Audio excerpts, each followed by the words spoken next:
rule for cosine inverse, the derivative of cosine inverse, is u prime over the square root of 1 minus u squared. Right? The chain rule is built into all of these, so make sure you don't double up the chain rule. And that u prime on top is the chain rule. So this derivative is 2x. What? Oh, thank you. Negative 2x divided by the square root of 1 minus x squared squared. So all we have to do is memorize the... You don't even have to memorize it at this point. I thought we were just doing the... Yeah, this is what you want to do. That makes it so much easier. Yeah, so if you haven't figured those problems out yet, you follow the rule. It's not one you have to memorize as of now. You do need to be able to use it if you were to be given the formula as of now. Now, let's finish the proof from yesterday. Again, this is to show you where this comes from. If you ever forgot, if you for some reason were on the AP exam and you needed this formula, this is a way to generate it. Sine of y is x. We got there. We took the derivative.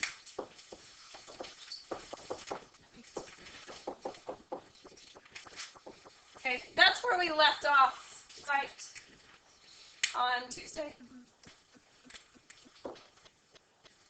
It turns out that sine inverse of x is y. What does that mean? Or x is the sine of y. What is y if it's in a sine function or if it's the answer to an inverse trig function? What is y? What kind of measurement am I talking about? What do you put in trig functions? Angles. Y is an angle. Would we agree? And evidently the sine of y is x, which means the opposite side would be x and the hypotenuse would be 1. Agree? The third side would be the square root of 1 minus x squared, using the Pythagorean theorem. The cosine of y would be adjacent over hypotenuse.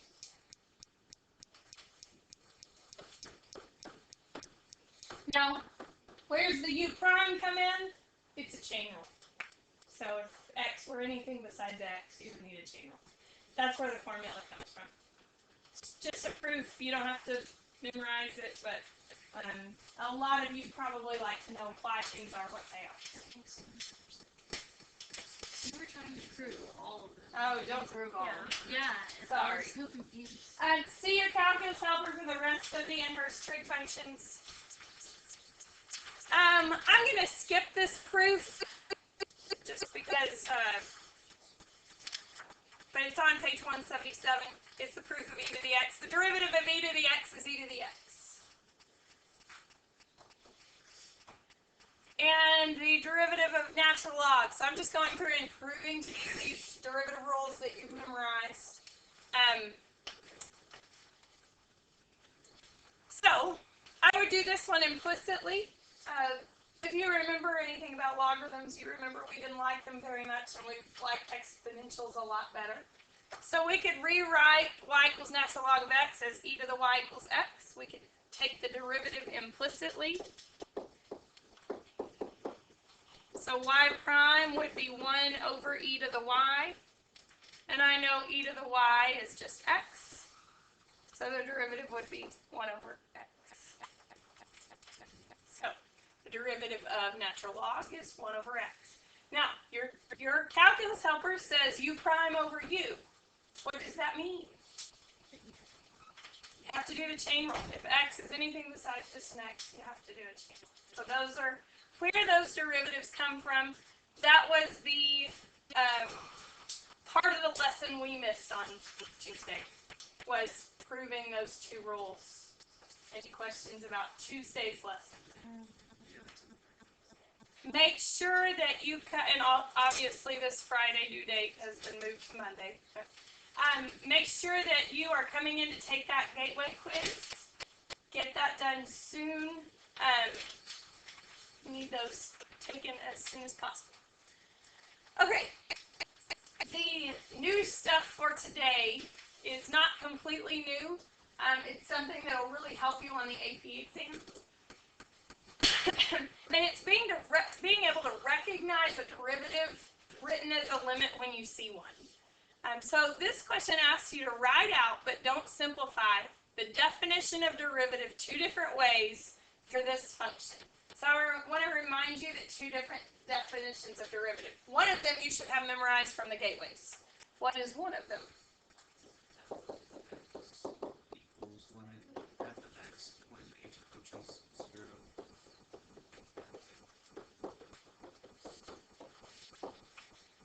Okay, that you should have memorized pretty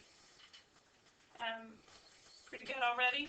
Now, what if I wanted that derivative at 2? F of x minus f of a over x minus But even in this format, wouldn't you just put 2 where you see x? So we could do the derivative at 2.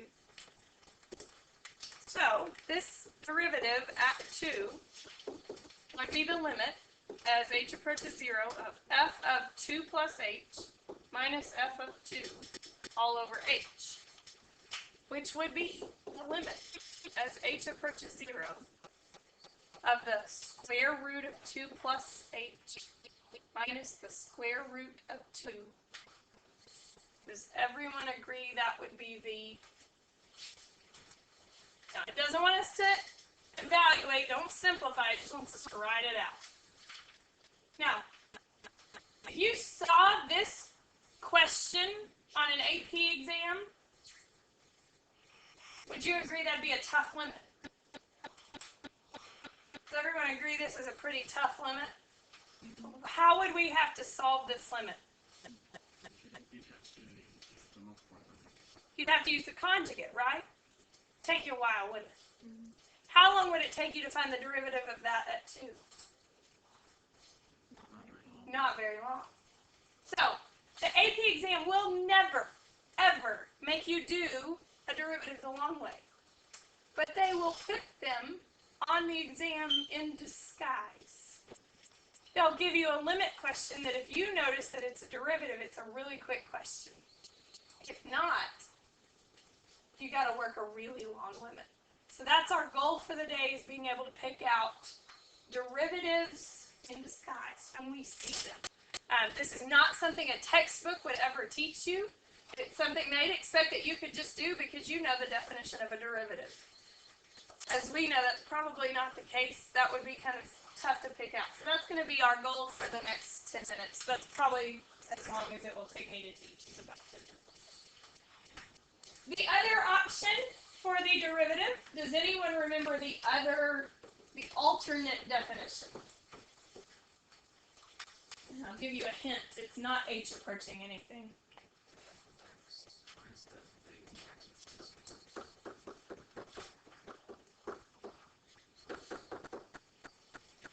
Agree? That's the other definition. And so for our specific example, it would be the square root of x minus the square root of 2 over x minus 2. Again, nasty conjugate derivative.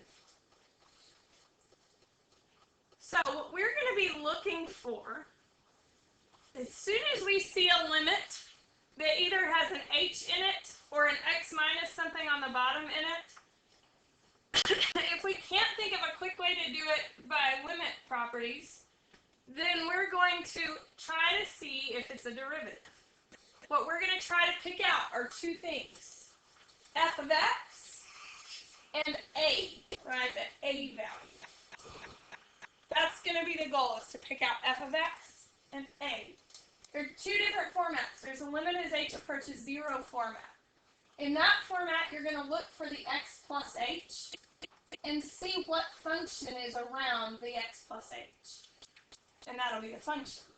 You're also going to look for the x plus h to see if it's something other than x, and identify that as your a value. In this format, we're going to look right here for f of x and right here for a. So everyone see that? So here's what will be on the AP exam. Find the limit as x approaches 4 of the square root of x minus 2 over x minus 4. You could totally do a limit by multiplying by the square root of x minus, or x squared of x plus 2 on top and bottom. And I'm not saying let's scrap that, because that's a great way to solve this limit. If we can notice that this is a derivative, we can pick out f of x, a, and do a derivative quickly. So what is f of x? First of all, which definition of derivative is this? The x approaches a, right? F of x minus f of a over x minus a. So what's f of x? Once you pick that. Square root of x. And what is a? Negative 4. 4. How'd you get that? Because it gets me close to the bottom. Okay, it's approaching 4. 4 is there. And why is this a 2? So f prime of x would be 1/2 x to the negative 1/2. F prime of 4 would be 1/2 times 4 to the negative 1/2, which would be another 1/2. So that limit is 1/6. You could have gotten the same answer by multiplying by conjugates. Does everyone see how that works? So we're going to pick out f of x, we're going to pick out a, and then we're going to go, okay, well that's a derivative, let's just do the derivative the shortcut way.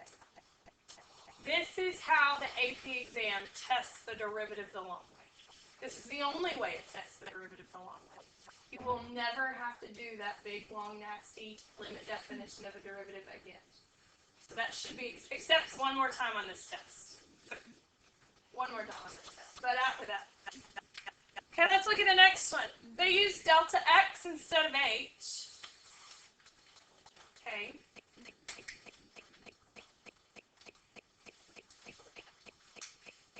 First thing I want to pick out is I want to try to find the x plus h. This is x plus delta x. So where is the x plus delta x? Inside the fourth, right? So that probably automatically tells you what's your a. 3. And what is being done to the 3 plus h? What's the function?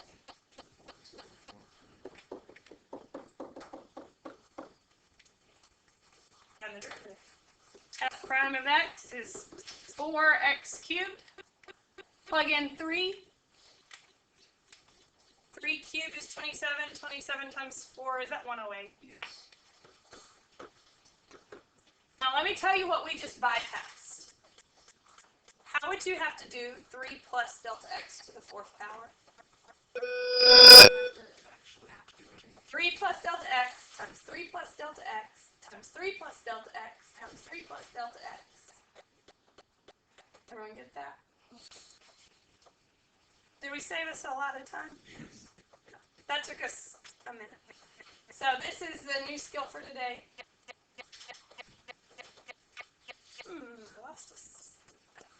Okay, so your homework. I have a derivatives in disguise worksheet. You'll probably finish it before we leave class. It's quick. 2. I have the beginning of your review for your test next Friday. Thursday, Friday, really.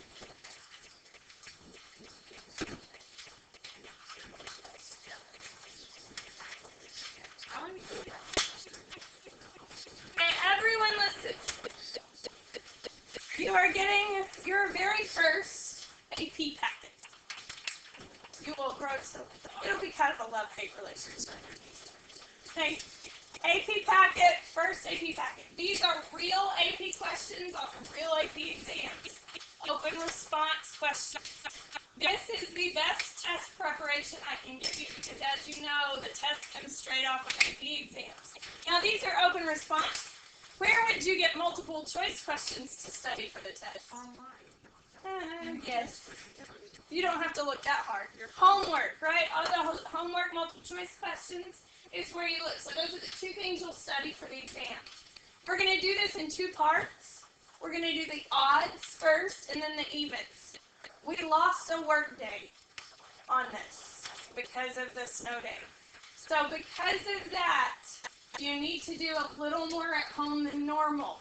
Normally I wouldn't be handing you this yet today because the test is quite a ways away. But we're almost to the end. We only have one more day to learn. It's another easy day, kind of like today. A day that you'll really like because it's another shortcut to limits. So we're learning two shortcuts to limits. So anyway, this AP packet, the odds are going to be due on Wednesday. The evens are going to be due on Thursday. There's 16 of them. Now that sounds, last year, the first time we did this, that sounds like it's not that many problems. It is. There's a reason I'm giving you so many days. The worst thing you can do is wait until Tuesday night to start this packet. You won't be able to get done. It's too hard, too long to do in one night. Now, we will have Tuesday as a work day, but we did lose our second work day. So keep that in mind. 1 through 15 odd first, 2 through 16 even second. 2 through 16 even we're going to grade on Thursday before we test, because the test that was on Thursday was originally the gateway plus 5 more problems. So the Thursday test will only be 5 problems because you've already done the gateway. So 5 problems on Thursday, non-calculator part, and then on Friday it will be the calculator part, a full day test. Any questions about the schedule? I'm going to pass these AP packets out. When you finish the derivatives in disguise, I very much expect that will be done before you leave. Get started on AP packet. Because you won't have other homework tonight, do a few of these. As many as you can. Get started on. You will have questions for me, I have no doubt.